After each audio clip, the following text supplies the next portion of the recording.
साथियों नमस्कार, कैसे हैं आप सब लोग। मज़ामा केम छो कसा आहेस। आप सबको जय श्री राम, जय बालाजी की, जय खाटू श्याम जी की। साथियों आज एक महत्वपूर्ण फैसला जो है मैं डिस्कस करूंगा, जो कि जुड़ा हुआ है कुछ ऐसे ट्रांजेक्शन से जो टोटली जो है अनअकाउंटेड है, जिनका कोई भी आधार नहीं है, जिनका कोई भी सोर्स ऑथेंटिकेशन नहीं है, पर ये ट्रांजेक्शन्स जो हैं यूजुअली शो करके जो कंसर्न प्लेंटिव हैं या कंसर्न आवेदक हैं वो कोर्ट से जो है रिलीफ ले जाते हैं। उनकी इस स्थिति को रोकने के लिए, उन पर लगाम लगाने के लिए एक महत्वपूर्ण फैसला दिया है ऑनरेबल सुप्रीम कोर्ट ने। फैसले का टाइटल है the correspondence RBANMS educational institution versus B Gunasekhar. Petition number है 13679/2022 और जजमेंट जो है प्रोनाउंस हुआ है दिनांक 16/4/2025 को। जजमेंट किसके लिए हेल्पफुल है? उस कैटेगरी के लिए जहां पर चेक केसेस हैं। कई बार आप सब जानते हैं कि जो कंसर्न आवेदक है वो 2 लाख से ऊपर का अमाउंट भर के चेक लगा देता है। ये ट्रांजेक्शन हुआ या नहीं हुआ, it is a case of totally speculation. Transaction जो है वो होता है अनअकाउंटेड। तो आप जब भी संभावित डिफेंस जो है रेज करते हैं तो उस डिफेंस का पार्ट ये भी होता है कि देयर इज़ नो ट्रांजेक्शन। तो कोर्ट ने ये स्पेसिफिक किया है कि जिन मामलों में ट्रांजेक्शन 2 लाख से ऊपर है, तो ऐसी स्थिति में ये ड्यूटी है कंसर्न कोर्ट की।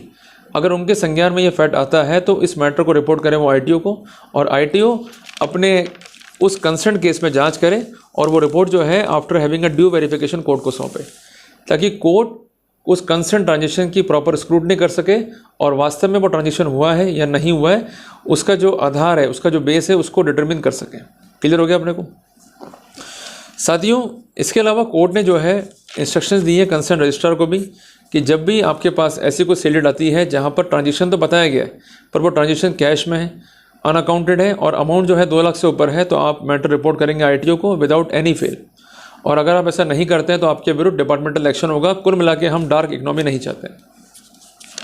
साथियों अब आते हैं हम इस केस के फैक्ट के ऊपर।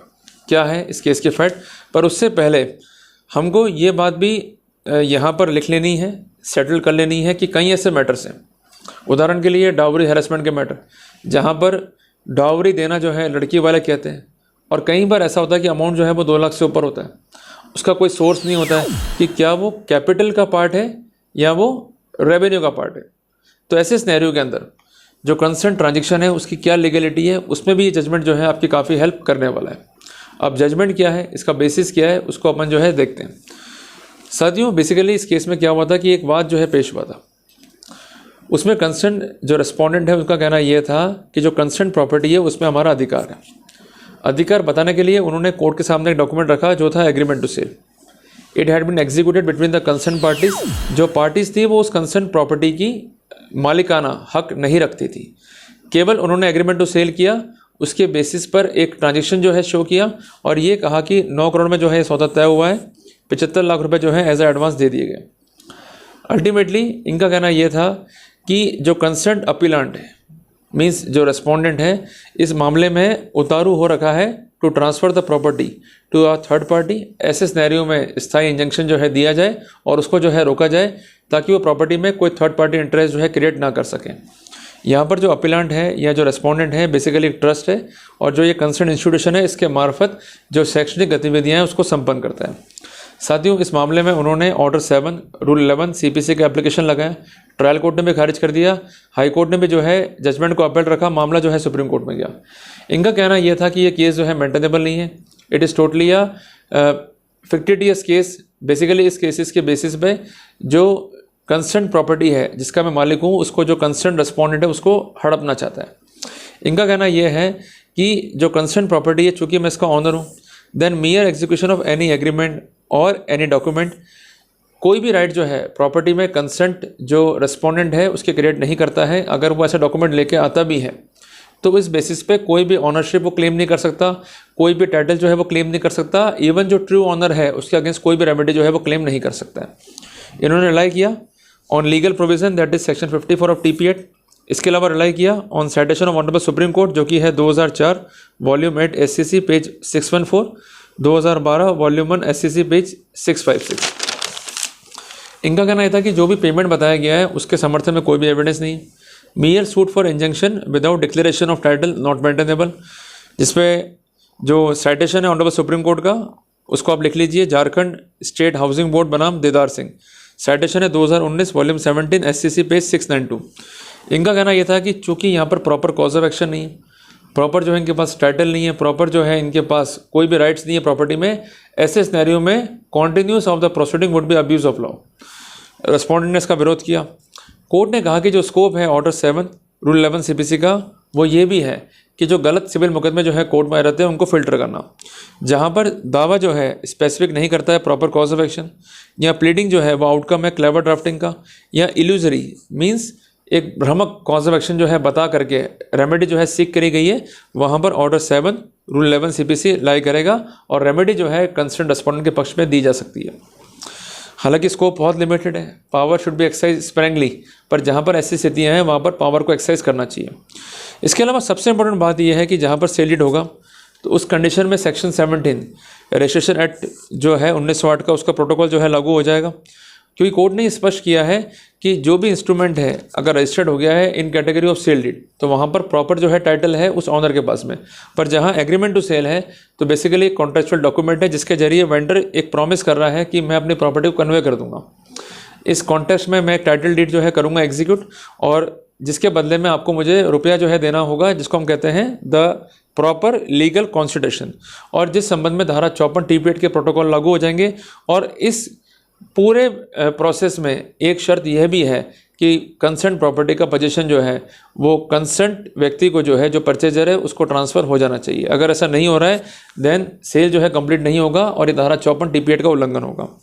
यहाँ पर हालांकि ये प्ली था कंसर्न रेस्पोंडेंट का कि हमें धारा 53A TPAT का प्रोटेक्शन है, तो उसके लिए भी कोर्ट ने स्पेसिफिक कर दिया कि अगर प्रोटेक्शन चाहिए तो आपको 5 कंडीशंस जो है फुलफिल करनी होगी। सबसे पहली बात, there must be an agreement and it must be in writing. दूसरी बात, it must be with the owner of property. तीसरी बात, जो कंसर्न ट्रांसफरी है मीन्स जो परचेजर है उसको प्रॉपर्टी का पोजीशन जो है मिल जाना चाहिए। चौथी बात, कोई भी सूट प्रॉपर्टी के रेस्पेक्ट पेंडिंग नहीं होना चाहिए, जिसके लिए आप धारा 52 TPAT पढ़ सकते हैं। और इसके अलावा जो कंसर्न सब्सिक्वेंट परचेजर है या जो प्रोस्पेक्टिव परचेजर है उसके पास राइट होना चाहिए to have the specific relief, जिसके लिए स्पेसिफिक रिलीफ एक्ट 1963 के प्रोटोकॉल जो है लागू हो जाएंगे, जिसमें धारा 16C, धारा 20, धारा 34 जो है काफ़ी इंपॉर्टेंट है। तो कोर्ट ने कहा चूँकि ये शर्तें यहाँ फुलफिल नहीं हो रही है जिस कारण ये केस मेंटेनेबल नहीं है, तो कोर्ट ने केस को जो है रिजेक्ट कर दिया। और अंत में कोर्ट ने एक ऑब्जर्वेशन दिया कि वो सभी मामले जहाँ पर ट्रांजिशन है कैश में है, उस सिनेरियो में ये उल्लंघन है इनकम टैक्स एक्ट का। चूँकि ऐसा ट्रांजिशन अगर रिकॉर्ड पर आता है तो definitely we could conclude that कि डार्क इकोनॉमी को जो है ये प्रमोट कर रहा है, जबकि कोई ऐसी मंशा जो है गवर्नमेंट की नहीं रही है कि डार्क इकोनॉमी जो है बने और प्रमोट हो। अल्टीमेटली जो कंसर्न गवर्नमेंट है वो चाहती है कि ट्रांजेक्शन जो है वो जेन्युइन हो, इसलिए कोर्ट ने स्पेसिफिक कर दिया कि जब भी कंसर्न कोर्ट की जानकारी में ये फैक्ट आता है कि ट्रांजेक्शन जो है वो 2 लाख से ऊपर है, तो वहाँ कंसर्न कोर्ट की ये ड्यूटी है कि वो इस मैटर को रेफर करेगा ITO को, और जो ITO है इस मामले की जांच करेगा और रिपोर्ट जो है कोर्ट को सौंपेगा। तो कुल मिला के हम ये कह सकते हैं कि वो सभी मामले जहाँ पर इकोनॉमिक ट्रांजेक्शन्स हैं, ट्रांजेक्शन्स जो है 2 लाख से ऊपर के हैं, अनअकाउंटेड हैं, अनस्पेसिफिक हैं, तो वहाँ पर इस जजमेंट की लाइट में आप अपना आवेदन जो है कंसर्न जो मजिस्ट्रेट साहब है उनको दे सकते हैं, ताकि वो मैटर को जो है रेफ़र कर दें ITO को। अगर ऐसा वो नहीं करते हैं तो हमारे पास जो है रेमेडी फर्दर है, बट एट द इंसेप्शन हमको रेमेडी के लिए जो है कोर्ट को आवेदन करना पड़ेगा, लिखना पड़ेगा। अगर हम नहीं लिखेंगे या अपने राइट्स को जो है अवॉइड करेंगे तो वहाँ परजुरी हमें ही कॉज होगी। तो कुल मिला के स्वागत किए जाने योग्य जजमेंट है और बड़ी राहत देता है ये उन सभी व्यक्तियों को जो गलत फंसा दिए गए हैं, या एक गलत ट्रांजेक्शन जो है शो करके ये दिखा दिया गया है कि there is a transaction but actual में वो ट्रांजेक्शन नहीं है, पर उसकी सत्यता क्या है, सही स्थिति क्या है, उसकी जांच भी कैसे होगी, तो उस कॉन्टेक्स्ट में भी प्रोटोकॉल को जो है यहाँ पर इंकॉर्पोरेट किया गया है। तो मैं उम्मीद करता हूँ कि मैंने आपको इंपॉर्टेंट जानकारी जो है साझा करी है as per guidelines of honourable supreme court. साथियों, जल्दी मिलते हैं अपन एक नए टॉपिक के साथ। टिल देन, जय हिंद, जय भारत।